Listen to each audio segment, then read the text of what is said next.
Identity. Identity is probably one of the most important things that defines us and defines where we're going as a people and how we want to respond to our challenges.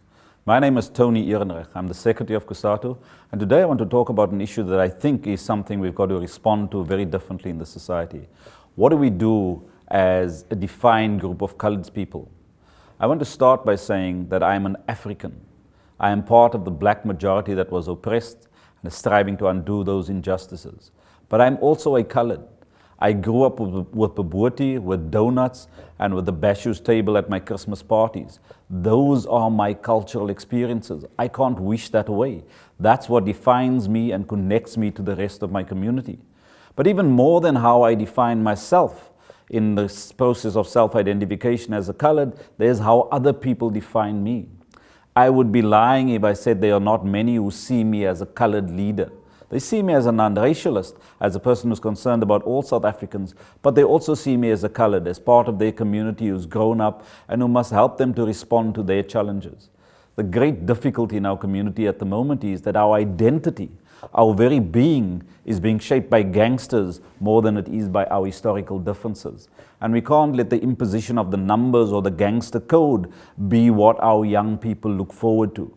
If our young people are to choose anybody for an example, they should be choosing those amongst us who act in service of our people, not those who prey on our people, who enrich themselves because of the destitution they plunge our people in. And that's why we've got to deal with this issue. Don't let others define us. Let us define ourselves. We are all of the things that the rainbow represents, but we are also colored. We also have to respond to our challenges, and we also have to provide our children with a sense of identity. So when the other colored leaders emerge and try and say that they want to deal with the political challenges and political rights, I think they're tackling an important issue, but they're tackling it at the wrong area. The political environment is one where we are non-racial integration of all of our people. But it's at the cultural level. It's about what represents us as people that we've got to start defining ourselves. When we grew up in the townships, we shared cups of sugar over the fence. Nobody could get away by assaulting their wives or their children in a way that was unacceptable for the rest of the community because they'd intervene.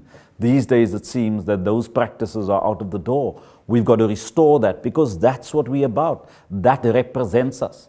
This notion of coloreds being artisans and engaging in building many of the factories around Cape Town, those things must be brought back. That sense of pride in our ability as a hard-working, disciplined, dedicated section of the South African society, we must claim that space. Don't let others define us, because others try to box us in a way that separates us from the rest of the community. We ultimately want to build black and white solidarity, want to make sure that as all of the colors of our country we come together, but we come to that conversation with our own identities. Like our Xhosa brothers or our Dutch Boer whites come to the discussion with their identities, their cultures, their backgrounds. We must bring our backgrounds to that conversation too, because it's all of that that defines the new South Africa and that defines the future for all of our people. We've got to claim that identity. We've got to define our culture. We've got to codify what it is that we represent. And we've got to make sure that those who want to separate us along lines of race, that their prospects for that is undone. Always the ambition must be a united nation. But we come to that united nation with a common identity, with our very lived experiences, with our own history, with our own engagement in our communities. And that's what must be an important part of going forward. And so on matters like questions of employment equity, we must make our voices heard as leaders. The government must take responsibility on employment equity to make sure that provincial demographics apply. Because people have settled in this country for a whole range of historical reasons.